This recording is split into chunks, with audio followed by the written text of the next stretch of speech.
feeling? It's your girl Jess, and welcome back to the channel. Let me adjust y'all just a little bit. If you are new here, thank you so much for tuning in. Please like, comment, and subscribe. And if you are returning, what's up? So let's get into it. I know what y'all are thinking, like, girl, I thought you was going into labor last week. Me too. During my last, get a little comfortable, honey. So during my 37 to 38 week vlog, I was like, y'all, this might be my last vlog. I'm really thinking this is gonna be my last vlog, and it wasn't, you guys. So this will be my 39th and 40th week bump date. Yeah. So anyway, let's just jump into it. So a lot has not changed. A lot has not changed. You just feel, you're just completely over it. Like, when you hit the 40 week mark, you're just complete. For real, like, really, when you hit that 38 week mark, you just over it. But for sure, that 39th and 40 week, you are just completely over it. You feel heavier, and for some people it could be true. Maybe that baby is still growing. I don't think my baby is, like, I think she's at her birth weight, because I have not gained any, like, I've been the same amount of weight for the last 2 weigh-ins or whatever. But I think it's psychologically, like, you just feel heavier. You just really feel heavier or whatever.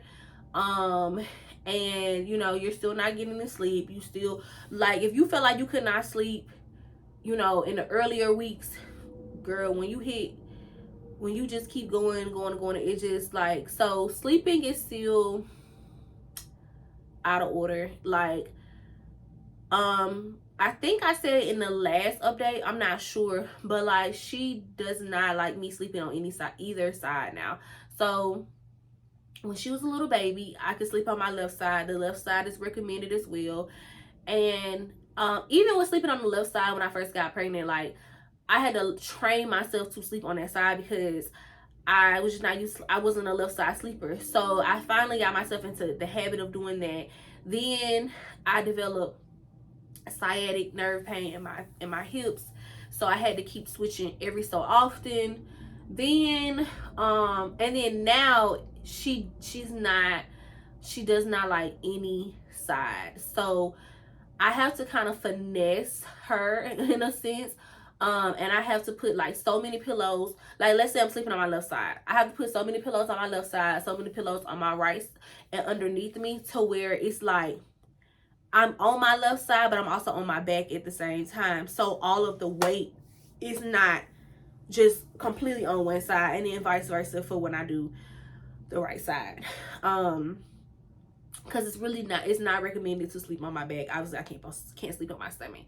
So yeah, so, and then also, I'm not struggling with insomnia, thank God. Like, I don't wish insomnia on anyone, especially if you are still like working or whatever.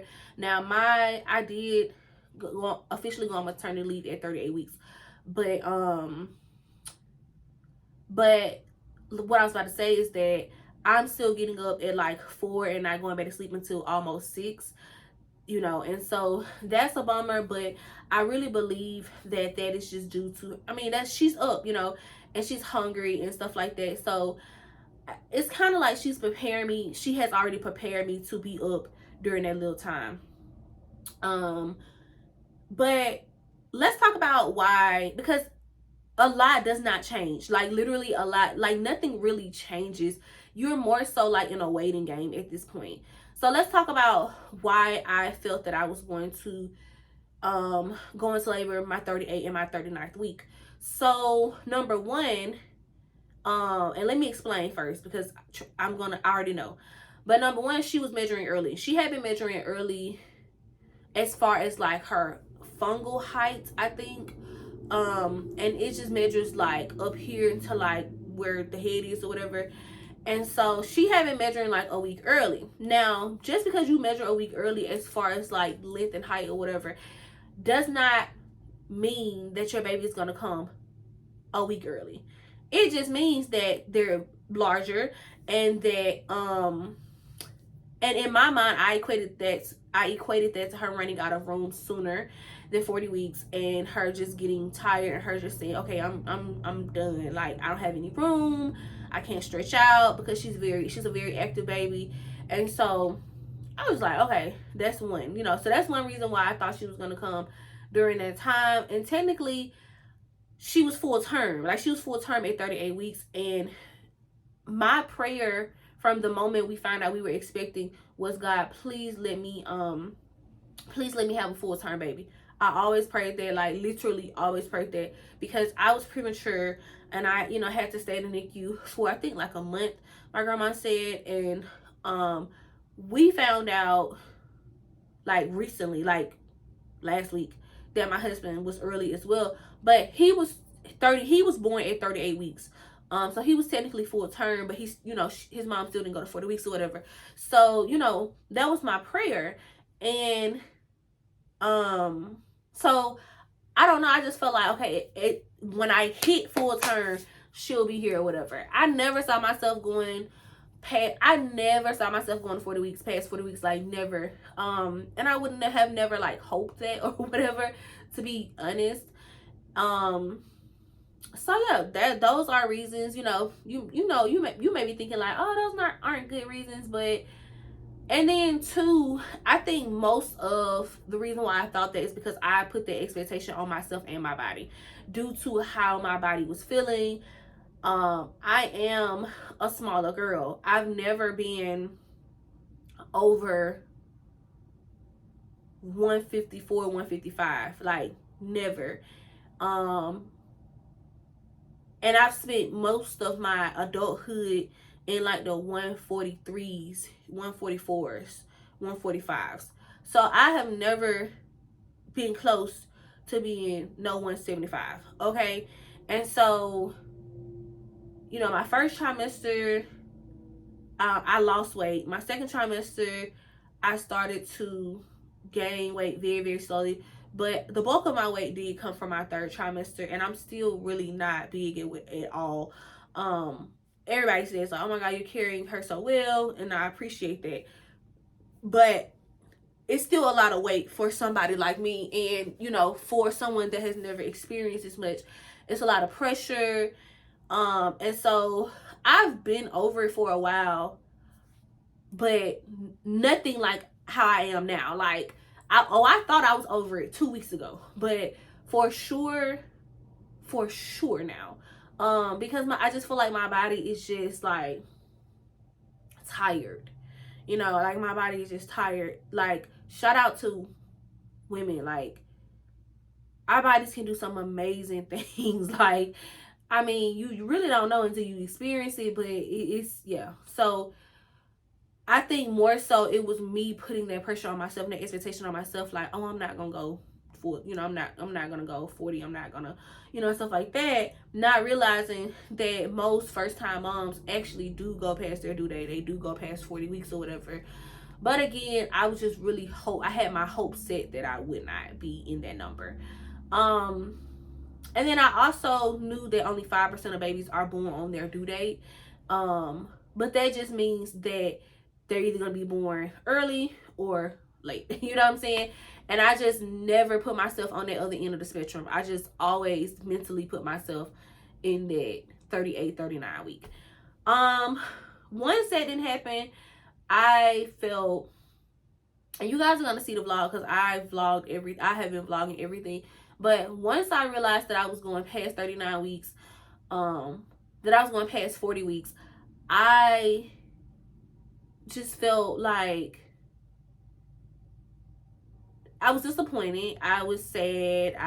There were a lot of emotions. And I'm going to tell expecting moms out there, that may be in the same situation, like, that's okay. Don't let anybody make you feel like you are ungrateful, you are insensitive, you should be thankful that you even, yes, you should, but your feelings are still real. They're still validated. They're still, like, you get what I'm saying? So don't let anybody make you feel like you should just be grateful to be pregnant. We are extremely grateful. We are extremely blessed, and we give all praise and all glory to God. Period. You know what I'm saying? That does not take away that we're tired. That does not take away that we're in severe pain trying to sleep at night and trying to turn over and trying to walk and trying to get, do all these things to ensure that we have a healthy baby. Like, that does not take away from that. So you can still be tired and be grateful. And I just think that, like, we live in a society where, and it's women, like, it's other women, like, oh, you shouldn't. And I'm just like, girl, yeah, or please, so I went through that internally, you know what I'm saying? Like, being disappointed that I didn't have my baby sooner. But at the same time, struggling with, I shouldn't have these feelings, you know what I'm saying? And it's like, no, you can still feel how you want to feel, you know what I'm saying? And then going on certain social media platforms like TikTok, for instance, like, there are so many other women that believe that as well. And like I said, there are so many other women, like, in the comments of other people's videos. Like, first of all, I did a lot of, like, natural induction, like, how to naturally induce myself. I watched so many vlogs, like, y'all, so many vlogs, and I feel like I did everything. And I'm gonna name a few. The Midwife's Brew, did it, didn't work. Castor oil, did it, didn't work. And, like, this is very controversial, but it is what it is. It's done now. Red raspberry leaf tea didn't work. And disclaimer, some of these things are more so to just soften your cervix, not necessarily will they make you go into labor by themselves, but with the help of softening your cervix and shortening your cervix, obviously you'll go into labor sooner, if you get my drift. The tea, pineapples, dates, intimacy with my husband, yoga ball that you guys see right there, walking 2 miles a day, or at least a little over 1.5 miles a day. Since I've been off maternity leave, I have done all of those things. The mile circuit, curve walking, I've done all of those things that helps you, induce yourself or just speed up things. And so when I was Googling these things, like when I was watching YouTube vlogs and when I was watching TikTok vlogs, there were so many other women. And I don't know if they were like mothers or they just women like who have not experienced motherhood just yet. But they had so much crap to say about women trying to have their babies sooner. Mind you, 99% of us are already full term. Okay, so we already over 38 weeks. And you got a lot of people that are like in that 39th and that know they about to pass that 40 week. And so it was just amazing to see people like, you shouldn't want to do this, you shouldn't do that, and da-da-da. And it's just like, okay, you obviously have not experienced the how uncomfortable it is, how painful it can be, how this, how that it can be, or whatever. So it's just like, but I just sat there and I would read like every comment, and it would be comical at some point, because it's just like, fools. You know what I'm saying? But to each his own. So yeah. But y'all, that's pretty much it. Like I said, there aren't a lot of changes that have taken place besides me just being like over it. And I try to find comfort in, like, I still try to get up every single day and find peace, like have peace about me still carrying my baby, and and just like, okay, it's gonna happen when it's, I do have an appointment tomorrow, and because I will be overdue, and so I do have an appointment, and we are going to talk about the next steps. And the next steps obviously is to, one, wait until she decides she's ready.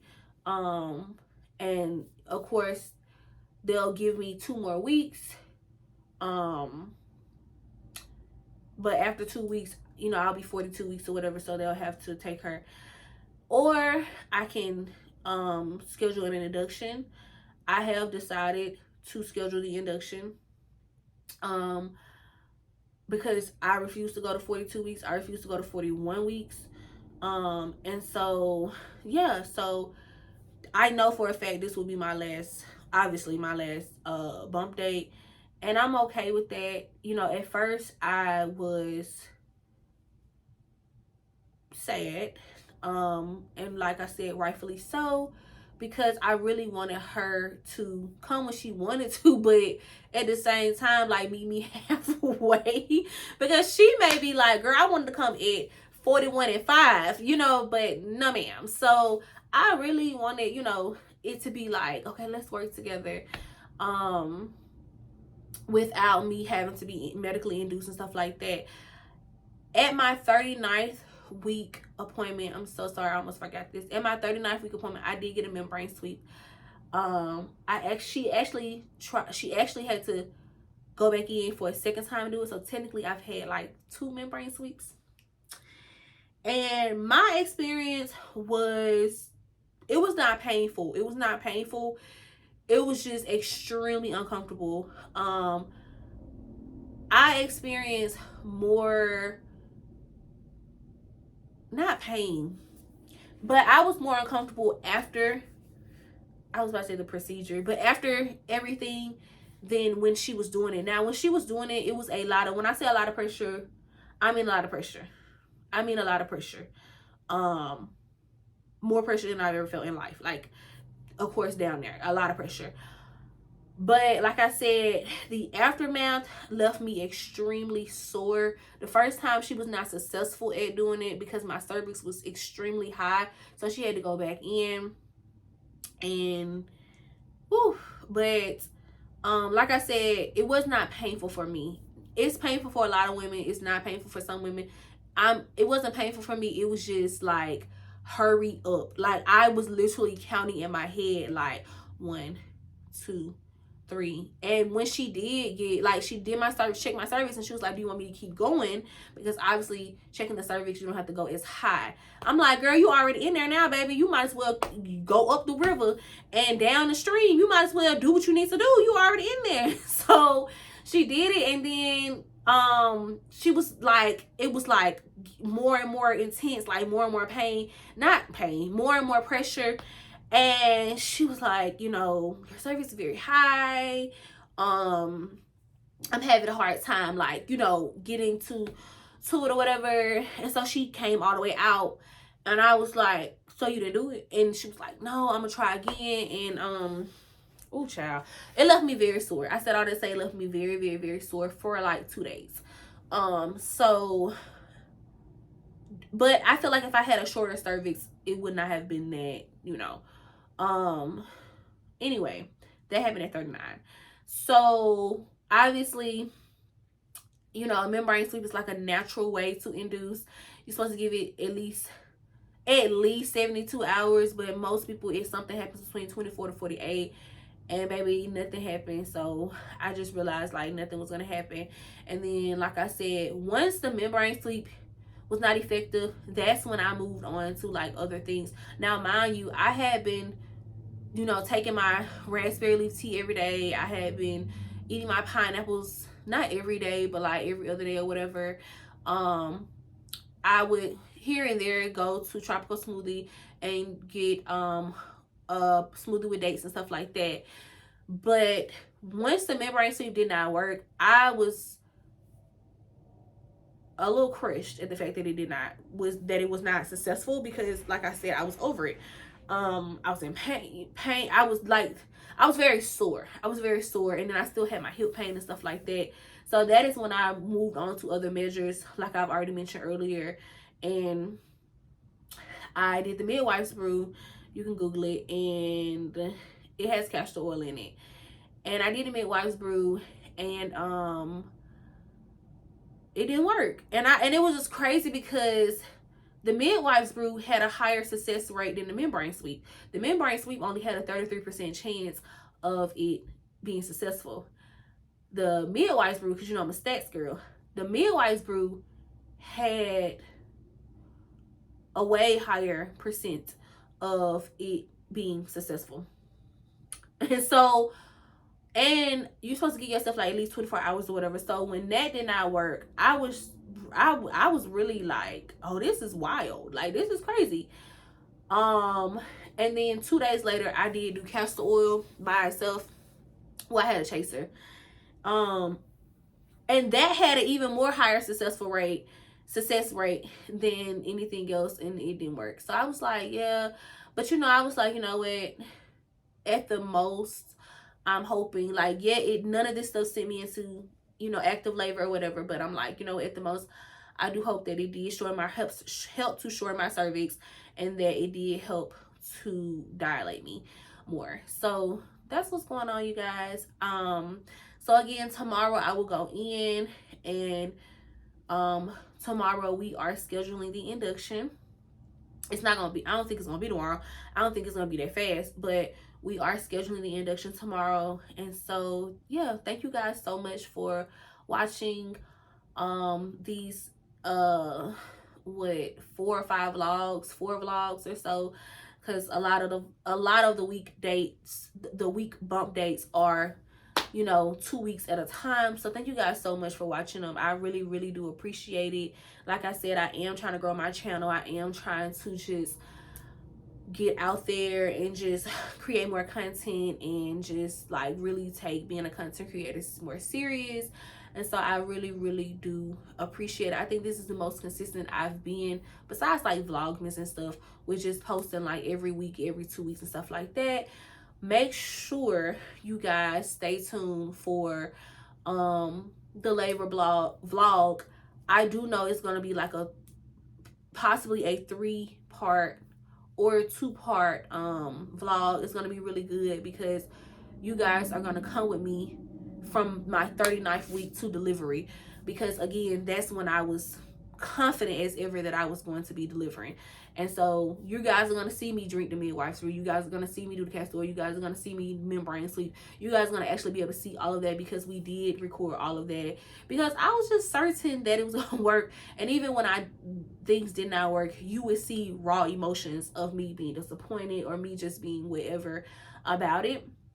And then in the end, we're all going to see a happy baby girl or whatever. So thank you guys so much. And until next time, peace, love, and happiness.